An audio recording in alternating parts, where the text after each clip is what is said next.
31 ultra rare bills worth a lot of money that you do not want to spend. In this video, I'm going to break it all down very simply for you to make sure that you never miss one of these small details on these bills that makes them worth a ton of money. This is the only video that you're ever going to need when it comes to paper money like this, so save it and let's just hop right into this video. So this $100 bill sold for $7,200, and it's a very small detail that I'm going to point out that you cannot miss. But before we do that, it's important to know very quickly what the printing process is. I've been lucky enough to get a ground tour at the Bureau of Engraving and Printing in Washington where they produce these bills. So this is how it goes. First, they print the back of the bill. Second, they print the front of the bill. That's all the black engraving around the bill, including Benjamin Franklin there in the center. And the third and final print is the overprint, which is the black seal on the left, the green seal on the right, the serial numbers, and those small number 12s around the bill. So now that we got that out of the way, this $100 bill was produced in 1928. It's important to know that 1928 was the first year they ever started producing these small size paper money bills. Before 1928, all paper money was much larger than our typical paper money today. But more on that in a different video. What you need to know on this bill are a few things. First of all, it's from 1928, which is the first year, like I said. Second, this is what collectors call a numeral type bill. So most of the time, these older $100 bills have a large letter on the left-hand side, not a number like you see here, the large number 12 in that district seal. Not many people know this, but that number 12 will always correlate with the prefix of the serial number. What do I mean by that? Well, if you look at the first digit of the serial number, that is a letter L, which is the 12th letter of the alphabet. If you ever come across a bill where that number does not match the letter, for example, if that was a number 2 instead of a 12 and the prefix was an A, that is incorrect. The number should always correlate with the prefix. So if it was a 1, the prefix should be A. If it was a 2, it should be B. If it was 3, it should be C, so on and so forth. Also, those small number 12s are on the bill. That's the same thing. It's a district number. District 12 is San Francisco in this situation. So those all need to match as well, which they typically always do. Now, another variable is how many were produced for a specific district. San Francisco, for the most part, is a tougher district to come by for old paper money like this. Now, there's a lot to chew on here, so I'll break it down very simply. Another reason why this note sold for $7,200 is because it's a star note. Now, star notes, very quickly, I'll tell you this very fast, they occur during the printing process when a sheet of bills has an error on it. Once a quality control manager sees that the sheet of bills has an error, what they'll do is they'll put a large rejection mark on that sheet, they'll destroy the sheet and produce a new sheet of bills with a star at the end of the serial numbers. They do this for two reasons. One, for bookkeeping, and two, to make sure that nobody at the Bureau of Engraving and Printing is pulling any bad tactics or anything where they're stealing money. Essentially, there's checks and balances for everything done to make sure that no employees are stealing any money. Next, this was graded by PMG at a 58. So if this would have graded higher, it would have sold for so much more money than $7,200. Really quick, if you have a rare bill, do not fold it. This person that had this bill accidentally folded it somehow and it decreased the value. But the main reason why this bill sold for this much money is because all the things I told you before, plus the fact that this is an inverted star error. Now, the majority of people that look at this bill have no idea that that star right there is actually inverted. It's upside down. I'm going to show you a diagram of what a normal looking star note should look like compared to an inverted star. If you have an inverted star $100 bill from 1928, you've hit the gold mine because this bill sold for $7,200. This bill sold for $708. Now, when you're looking at this bill, by the way, this was sold on eBay and the pictures are pretty bad. You can see that the picture is sideways, which is not good. If you're ever selling your bill online, make sure you take really good pictures. That's just a good tip for you guys to know. But here's the thing. The person is calling this a missing seal error and how the district seal is in the wrong location. Remember what I was just telling you. The district seal in this case has an L. Yes, it's in the wrong location, but that means that there should be number 12s around the bill, not number 7s. As you can see as well, those small district seal number 7s correlate with the prefix of a G, being the 7th letter in the alphabet. Fun little tip there. What the majority of people have no idea about is the fact that I saw this on eBay and was quickly able to tell that this is actually an altered note. Now, what do I mean by that? If you look carefully on the left-hand side of the bill, that area looks a bit erased, and that's because it is. Someone took an eraser and some some sort of chemicals and removed the district seal from that area. I bet you if I shined UV in that area, you'd probably see remnants of a seal. Now, if you look on the right-hand side of the bill, you're going to see that L, district seal. Now, if you look closely, you can see that there's an outline around it as well as some pixelation, and that is because this person, unfortunately, put this bill in their printer and altered the bill to make it look like an error. This is why you have to be incredibly safe and careful when buying and selling banknotes online, doing your own homework and research. That's also why getting your bill graded and authenticated by a third-party company like PMG or PCGS will pretty much eliminate any alterations, any scams going on like this. These guys are experts. If you send it into them, they're going to know immediately that the bill is indeed altered. Long story short, this bill sold for $708 when in reality it's only worth $1, if that. Hopefully the person did not get scammed and it was a fake listing, but this is what happened. $2,880 for this $1 bill. Now when you're looking at the bill, you can see there's a bunch of staining happening on the front of the bill. Not the best looking note, honestly, but it all comes down to this. I'm going to give you a bit of information here that's going to help you later on, so pay attention. Now if you look closely on the left hand side of the bill, you're going to see a small letter C. That is called the front plate position. Now on the right hand side of the bill, you're going to see that C again with a number following after. Again, that's the plate position, but before that C, you're going to see an even smaller FW. Now what many people don't know is that the US produces paper money at two facilities, either the Fort Worth facility or the Washington, D.C. facility. If you see an FW, that means it was produced in Fort Worth, Texas. If there is no FW on the front of the bill, it was produced in Washington, D.C. Not many people know that, but it can dictate the value depending on how many were produced at that facility. But the main reason why this one sold for $2,880 is because this is a test note error. You only know that once you flip the bill over and you can see that the entire back of the bill is a green color. Now you may be thinking to yourself, oh, I could just get a green marker and do this myself and sell it for almost $3,000. Well, good luck, because most people are not going to buy a bill like this unless it's certified by PMG or PCGS, like I said. To keep it very brief, before the Bureau of Engraving and Printing will produce a large number of bills, they want to make sure that there is no issue with their printers. So what they do is they'll flood out the entire front and or back of a bill like this, just to make sure everything is running smoothly and that there is no imperfections or any issues with the printing process. This is intentional and it is a test note, and if you come across one, it's incredibly rare. I'd be very jealous if you had one that was caught in the wild. Such a cool error on this 1995 $1 bill. Again, it sold for $2,880. I won't spend a ton of time here, but this $1 bill sold for $775. Now this person on eBay did us the service of showing us exactly what was going on here. This is what collectors call a mismatched serial number error. Now the cool thing about a bill like this is that most people are going to have a hard time seeing the difference here, believe it or not. These red arrows and boxes makes it very easy to point out, but the reality is if you're flipping through your banknotes, there's a good chance that you may simply overlook a bill like this. Keep in mind this one was graded by PMG at a 66 EPQ. This is such a hard note to find. Remember what I was saying earlier about that small FW? Well, if you look at the plate positions here, there is no FW anywhere, which means this bill was produced at the Washington, D.C. facility. Again, keep your eyes peeled for any mismatched serial number errors because this one sold for $775. $3,000 for this $1 bill. I'm a huge nerd when it comes to error notes like these. You can see that this one again is a test note error, but instead of the back of the bill, it's the front this time. Again, there may be some bad people out there that will try to manipulate a bill to make it appear to be a rare error like this one, when in reality, it's nothing more than an altered bill. PMG is highly recognized as the world-leading grading company for paper money, so there is no doubt in my mind that this bill is indeed a genuine test note error. I personally prefer when the front of the bill is blown out like this versus the back like I showed you earlier, but both of them are very cool. I'd be very jealous if you ever found a bill like this out in circulation. The cool thing is, if I'm being honest, you could really go to your local bank and ask if they have a brand new pack of bills. What you could do then, and I've done it before, is go banknote roll hunting. Pretty much, let's just say you have $100 and you get a pack of 100 fresh dollar bills. What you can do is take that pack home, look through those bills, see if there's any rare errors on them whatsoever, and when you're done with them, you still have your $100 bills, so you didn't lose any money. You could take it back to a different bank and say, hey, I'd like to put this back into my bank account. Do you have any new $1 bills? Sometimes they're going to have to order them for you, And remember, they don't have to do anything for you. That's why it's a good idea to try to befriend one of the people at a local bank. You know, this is their job. You don't want to be rude to them. This doesn't make them any money whatsoever, so they're doing you a favor. Just remember that when you're hunting for rare $1 bills like this one, because this test note error graded by PMG at a 65 EPQ from 1995 sold for $3,000. Wow, this is a big one here. So this one sold for $2,990. Now I'm going to leave this up on the screen for a minute.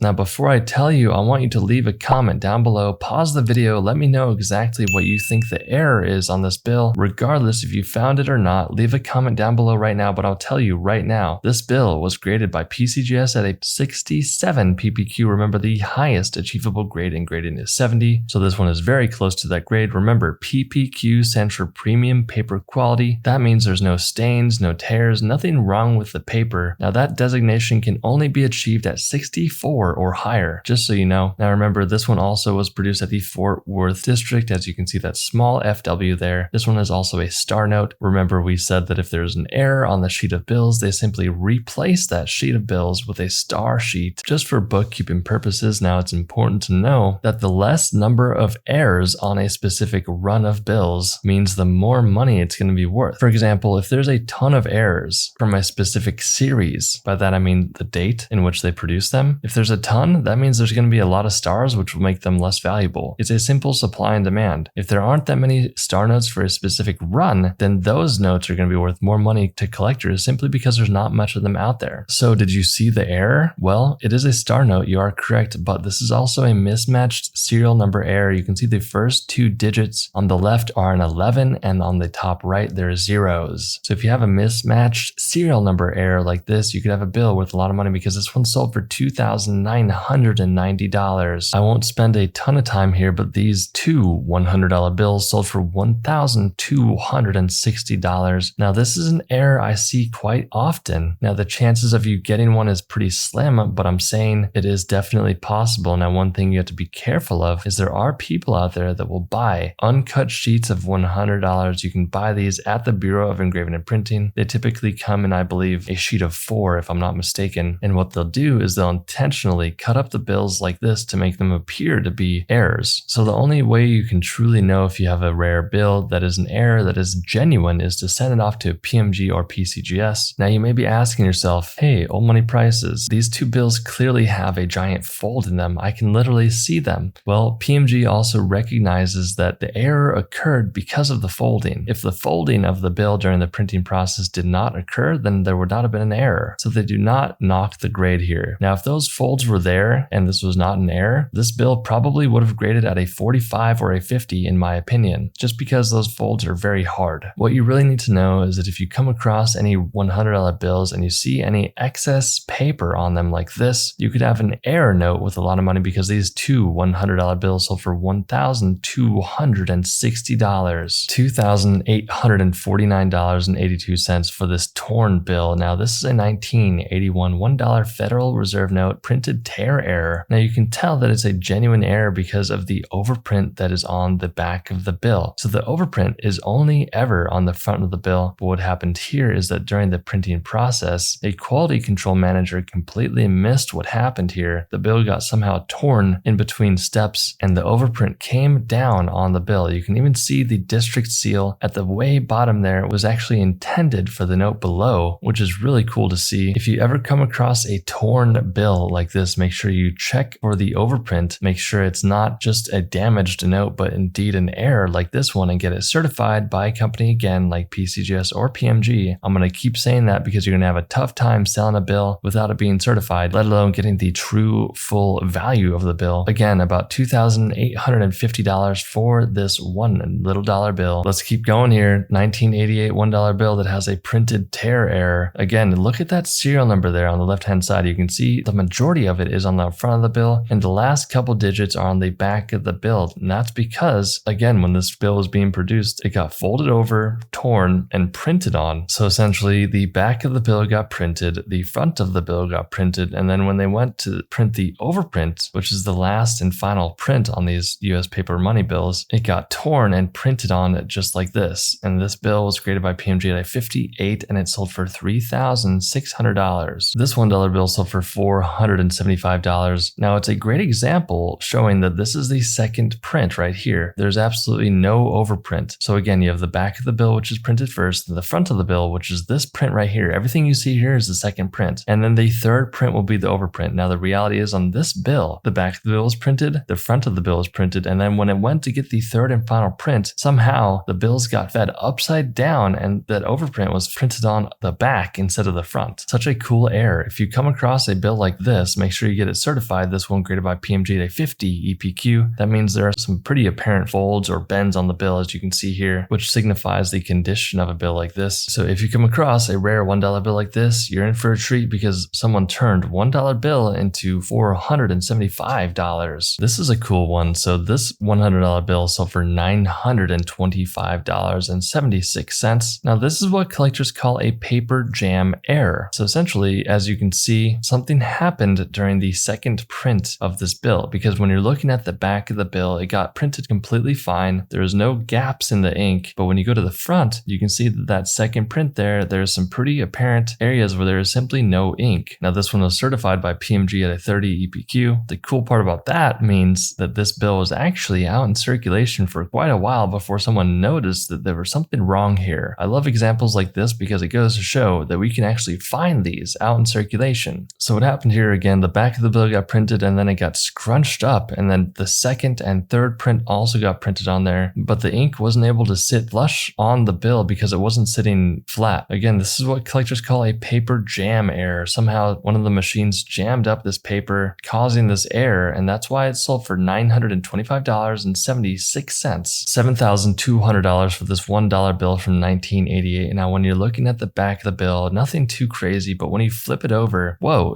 are you seeing double? No, that's just the print. That is the second print of this bill that was accidentally doubled. So I'm not sure exactly how this happens during the process, but all I know is that he got a second dose of that second print. Now you got to be careful. I've seen people put these in their printer and try to replicate this error. If you have a magnifying glass, you'll see these small little printing dots if someone tries to replicate this at home. If you want a surefire way to tell if your bill is altered or genuine, just send it to PCGS or PMG. They'll definitely help you out there. But this is a relatively rare error bill that has something that not many people know or have ever seen before. Just know that if you come across one, it's really rare and you should not spend it because this bill sold for $7,200. All right, so this is cool. So this $100 bill sold for $2,640. This is a 1990 $100 bill graded by PMG at a 66 EPQ. Now again, the back, nothing really to show, but the front, you're going to have an insufficient inking error. Now you may be asking, why does it look like this? In certain areas, it's missing ink. Well, PMG designated saying that it was an insufficient magnetic ink on the second print. So again, the second print here is the front, as you see. Pretty much what you need to know is that the Bureau of Engraving and Printing has anti-counterfeiting security measures in place to deter counterfeiters, and this is one of them. Essentially, they have magnetic ink, which is a printing process that allows the Bureau of Engraving and Printing to tell if a bill is genuine or counterfeit. Now, the interesting thing is, each denomination has a different pattern of magnetic ink on it. I'm not going to bore you with too many of those details, but what you need to know is that if your bill looks like this, it could be worth a lot of money, like this one that sold for $2,640. Now, be careful. I would highly advise against buying a bill like this unless you know what to look for, or it's certified by PMG or PCGS. Why do I say that? Well, what's stopping someone from getting an eraser and doing this exact thing? Now, I'm not advising to do that whatsoever because you are defacing US federal currency, and that is against the law. It is considered fraud if you're trying to scam people and get a lot of money from them. So don't do that. But what I'm saying is make sure if you buy one, it's certified. If you're selling one, also make sure it's certified too, because you're simply going to get more money that way. At the end of the day, just be a good person. Don't do anything bad like this. But it's pretty cool because this insufficient inking error sold for $2,640. So does this look a bit familiar? Well, this $2 bill sold for $5,040. And as you can see, that second print is all there. But where's that overprint? I don't see it. Well, when you flip it over, you'll see that overprint is actually on the back of the bill. $5,040 for this $2 bill. Now here's the thing. Most people think that $2 bills are super rare. That's actually not the case. I'll carry around $2 bills in my wallet and hand them out as a tip or pay with them when I go shopping just to see what someone reacts with. Again, most $2 bills are only worth $2 or I wouldn't be handing them out. You can actually go to your local bank and pick up $2 bills today at their face value. If you come across a $2 $20 bill that has the overprint on the back like this one, get it graded because it could be worth a ton of money. And just like this one, this sold for $5,040. $565 for this $1 bill. Now this saddens me. When you're looking at the back, again, nothing crazy, but when you flip it over, you're going to see that doubling of the second print. Now immediately, guys, you're going to see how the second print there is doubled, but it looks purple almost, and the green does not look as dark of a green as we're used to seeing there. You can see it's almost like a lime green there. So a few big red flags here. I'll tell you right now, this is a altered bill. This is someone doing exactly what I said before, trying to replicate an error to make it worth a lot of money. Now, whoever bought this, I hope it was a fake sale and no one got scammed. Sometimes these scammers, whether intentional or not, this person may have found this bill out in circulation, but what they'll do is they'll post this up for sale on eBay. Then they'll get either their friends or family, or they'll do it themselves, get a different account and bid on the item to make it look like they're getting a lot of bids. Then what happens is someone that doesn't know any better will buy this bill and get scammed. I don't want that to happen to you. Another really important thing to see here is that this should never happen. It's not only the second print that's doubled, it's also the third print. Now that's pretty much impossible to happen on this bill. You're going to have either or. You're going to have either the second print doubled or the overprint doubled. In this case, they're both doubled, which just doesn't happen. Also, if the overprint is doubled, as you can see the serial number there, it's always going to be a different serial number, because when the serial number puncher comes down, it automatically changes the number for the next print. So that number should be something like ending with 1380, and then the second one should be 1384. They should not be both the same exact serial numbers. That's a huge red flag. But it goes to show you need to do your own homework and research before buying bills like this. I pray that no one got scammed, because $565 is a lot of money to lose on a bill that's only worth $1. $1,350 for this $20 bill from 1985. Now, nothing too crazy here. This one was graded by PMG at 55 EPU. That means there's some sort of folds or dents or damage on the bill. I can see a fold going right down to the center of the bill actually. But it's when you flip the bill over to the back, you can see that it is an inverted back. Such a cool error on this bill. Make sure if you find a bill like this that you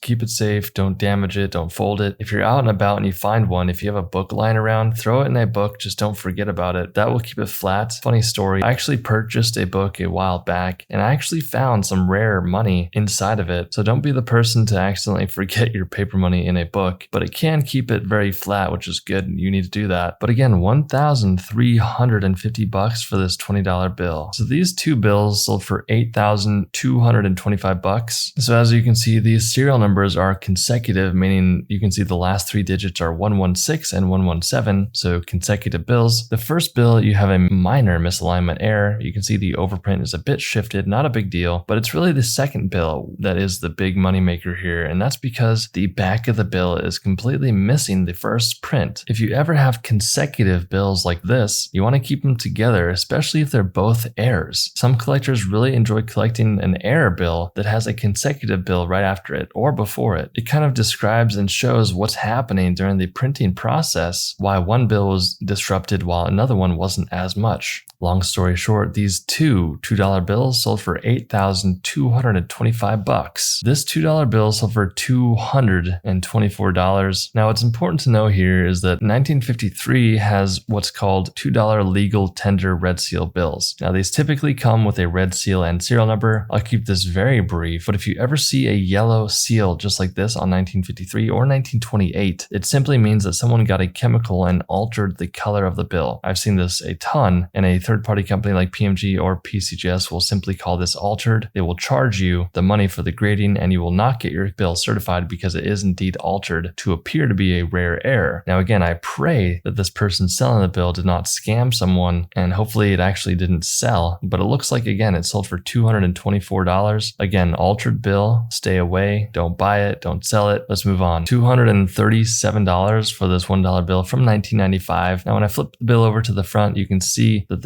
it may jump out to you very quickly, but there's some over inking happening to the district seal. Now, remember what I said earlier, the district letter is always going to correlate with the prefix of the serial number and the district numbers around the bill. You can see the small 10s around the bill signify that J is the 10th letter in the alphabet. Those will always correlate. What happened here is there was some over inking occurring during the third printing process, which is the overprint. Not a ton of money here, but I mean, geez, if you're able to turn $1 into $137, I think that's a win to me. Guys, keeping your eyes peeled for any over inking errors, because this one sold for $237. This $100 bill from 1990 sold for $3,120. So the back of the bill is printed fine, no issues there. The front of the bill, the second print is fine, but you can see that the third and final overprint there is shifted completely. This is called a misalignment error, depending on the grade condition of your bill. Also, how many were produced for 1990. Many variables here, but what you need to know is if your bill is really misaligned like this, there's a good chance it's worth good money, because this misalignment error graded by PMG at a 58 from 1990 sold for $3,120. Now, if you find a bill like this, what I would do is I would make sure it's genuine, take it to a few coin shops and say, hey, is my bill real? If they all tell you the same thing, then the probability of them telling you the truth is pretty high. I personally would recommend getting the opinion of multiple people before you sell your bill to make sure you get the true value. Now realize this, if you sell it to a coin or currency shop, you have to understand that they are also operating businesses with employees and families to pay and support. So they're going to offer you a good amount of money, but they need to make money as well. So they're going to take into consideration making 10 to 20% on you, which is pretty reasonable. Now, if you want to get the true full value of the bill, you're going to have to do a little bit of the legwork yourself, which includes getting the bill graded. You can have a third-party dealer do this for you, and they'll give you a little bit of a discount there, but there will be a fee obviously for the grading. And then once it's graded, you can go ahead and sell it yourself. Now, either you're going to want to sell it on eBay, or if it's a high-end item, you're going to want to contact a auction house company like Heritage or Stack's Bowers. And what you'll do there is you'll say, hey, I have this really high graded item that's really rare. They're going to ask for pictures. You send them pictures, and then what they're going to do is they'll put it up for auction, and then you'll get the value minus the fees associated with selling on a platform like that. eBay is going to have a little less fees, but there's still, a good amount of fees there. What you need to know is that an auction house like Heritage is simply going to have more eyes on the bills or coins. Long story short, if you want to quickly sell your bills, you can do it at a coin or currency shop. If you want to get the most value, you're going to have to do a little bit of the work yourself, selling on eBay, Heritage, or Stack's Bowers. Let's hop into the next bill. This $5 bill sold for $303. Now, the first thing you'll notice is there is a red mark on the bill. That is called a BEP rejection mark. BEP stands for the Bureau of Engraving and Printing. Now, that red mark is happening during the process when a quality control manager will see the error on the sheet of bills, and they'll mark it off with some sort of red crayon or red pen. Typically, it's red at least. That will give them a visual cue to destroy that sheet. Now, what happened here is the back of the bill is printed fine. The second print was fine, but the overprint was accidentally misaligned. Now, this person did not get the bill certified, which is a bit odd to me. I typically think that the value you pay to get certified will allow the bill to sell for more money. So who knows? The person might have bought the bill from them for $303 and then sent it off to PMG or PCGS to get it certified. Depending on how high it grades, they may be able to get a lot more money than they initially bought the bill for. But I digress. If you have a bill with a red rejection mark like this, or any sort of rejection mark or stamp, and there's an error as well, there's a high probability that what you have is a genuine error, because again, this one sold for $303. $230 for this $1 bill. Now, I'm not going to spend a lot of time here, but essentially what happened was, if this was genuine, then the second print would be insufficient inking. But the reality is, as some of the other notes I described on this video, what someone did is they either took some sort of chemical or the eraser or combination of both, and they erased the bill to make it look like an error. As you can see, this is a raw bill, meaning that it's not graded and certified. If they were to send it off to PMG or PCGS, they would instantly reject the bill, put it in a body bag, and say, thank you for your money. I'm sorry, but this bill is indeed altered. That is why these third-party companies are so important to the hobby. They make sure that nobody's getting scammed and ripped off. They're truly doing a service. But again, if you come across a bill like this, do not buy it, please. And if you are thinking about selling it, you're going to have to get it certified by a company. That way, the buyer knows what they are buying is indeed a genuine bill, unlike this one that sold for $230. Again, I hope nobody got scammed on this bill, but it is a reality. It might have happened. All right, $463 for this $5 bill from 1977. Now, typically 1977 $5 bills are not going to be worth that much money at all. Okay, now when it comes to bills from 1928, 1934, then you're getting into bills that are rare and valuable just based on the year they were produced. Now, this bill, you can see the front of the bill, the second print is good. The third and final overprint is fine. When you flip the bill over, you can see that there's a missing print error. The first print is completely gone. Now, how that happened, I'm not sure. It might have got skipped over that stage, or there wasn't just zero ink in the printer when they were printing the bills. Regardless of how it happened, this bill got out into circulation and got into someone's hands. They saw it. They said, hey, this is an error bill. I'm going to send it to PMG, get it certified. They got the 64 EPQ grade and then recently sold the bill for $463 for one little $5 bill. $500 for this $1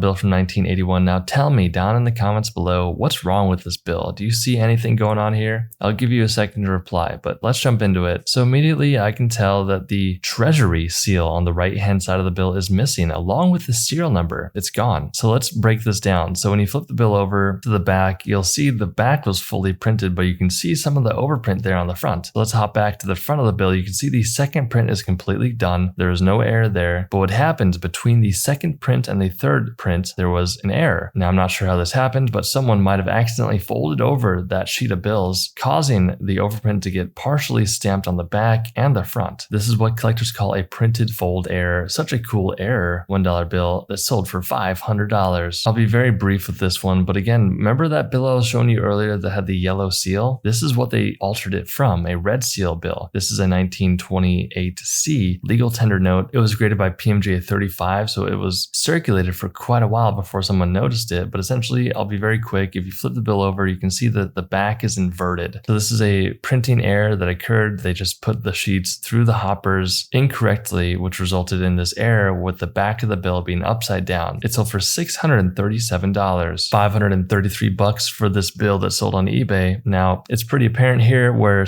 I did not draw these arrows, the seller did, but you can see that some of the bill is missing there, that overprint is gone. And you can also see a giant fold on the right-hand side of the bill, along with some extra paper there. Now, without even telling me, I can tell this is a printed fold error because the bill got folded and then printed on. If you can see on the back of the bill on the left-hand side, you'll see where the person put the arrows. There is part of that overprint there. So pretty straightforward. If you have a printed fold over error like this, you could have a bill with a lot of money. Personally, I would have got this graded, but this person did not. This one sold for $533, $1,100 for this $5 bill. Now you can see the front of the bill is missing that overprint again. Now there are times where the bill will be completely missing that overprint and it won't even be on the back. But in this situation, it is indeed on the back. This one graded by PMG at a 65 EPU. This error is the overprint on back error. Very rare, very hard to get this high of a grade, and that's why it sold for $1,100. This one sold for $1,300. Now you can see the back of the bill is fine. The front of the bill is when we have an issue here. So the second print is completely gone. It's not there, but the overprint is there. So it's cool to see the difference between the two if you have the missing overprint or if you have the missing second print like this one. Now the interesting thing here also is the fact that the date is unknown. They don't know when this bill was produced simply because the second print is missing. That does include the date. So you got to be careful because there are some people out there, again, that will try to manipulate the bill. That's why this person got this certified, because it will increase the value, especially if the condition's really high like this one. That's only 3 points away from the perfect grade of 70. Again, $1,300 for this $1 bill. Really cool here. So pretty much, any bill that is an error, I would just recommend getting graded. This person decided not to. But what happened here is that there is a missing treasury and serial number on this bill. Now you can see that brown piece of paper is essentially part of a pack. So it's the bank strap pack that is used. And the reality is it doesn't matter what that is. This is called a retained obstruction error, where some sort of object will get in the way of the printing process, causing this to occur. Now, if you have that retained obstruction like this person does, it's going to increase the value significantly. Let's say, for example, you come across this bill and you see this brown piece of paper and you're like, oh, what is this trash? And you just throw it away. That's a big issue because that little brown piece of paper dramatically increased the value. This bill sold for $3,870. Now, if it did not have that brown piece of paper, I would say this bill would have sold for around $500 to $1,000. Yes, it seems silly, but that little obstructed piece of paper there, having that with the bill is so vitally important for the value of the bill. Again, personally, I would have got it certified just because you can keep it much more safe like that, and it shows the actual grade and condition. But again, this bill sold for $3,870, $19,200 for this $2 bill. Now again, the back of the bill is fine. It's when you flip the bill over, you can see the overprint is doubled. Now remember that other bill I showed you that was altered and the second and overprint was doubled? Remember I said that the serial number is going to be a different number if it is doubled like this. That's the case here. You can see 644 and 640. Again, that's because when the overprint comes down, it's an automated automated machine that will change the number so it can keep printing different numbers on different bills. You can see here also that the overprint is the only thing that's doubled, not the second print and the overprint. Again, that doesn't ever happen. That's impossible. Lastly, this person wised up and actually got their bill graded by PMG to verify the authenticity. If this bill was to have sold raw on eBay, for example, it probably would have brought $3,000 to $4,000, but instead they got it graded, they did the smart thing, and that allowed it to sell for $19,200, $24,000 for this bill. Now there's a few reasons why it sold for so much money. First of all, this is a web note. I have a whole video series on those web notes if you want to check that out, but I'll be really brief. Essentially what a web note is a different type of printing process back in the day that allowed them to produce more bills at the time. Now let me know, outside of it being a web note, why this bill sold for $24,000. Let me know if you can tell in the comments below. Go ahead right now. But this one was graded by PCGS at a 40 PPQ. Now when I see lower grades like this, it always puts a smile on my face because it pretty much says, hey, these bills are out there. There are people that are trying to find them, and it takes them a while before they find them, because sometimes it is the smallest detail. It really is. So 40 PPQ pretty much means that there's a good amount of folds on the bill, but the bill has premium paper quality. Now, if you haven't noticed already, the suffix letter of the serial number, that means the last digit, is mismatched. As you can see on the bottom left, it is a star. On the top right, it is an L. If you come across a bill like this that's a web note, please hold on to it, keep it safe, because this one sold for $24,000. If you enjoyed this video, then you'll definitely enjoy the video on the screen. Click on that video and I'll see you inside.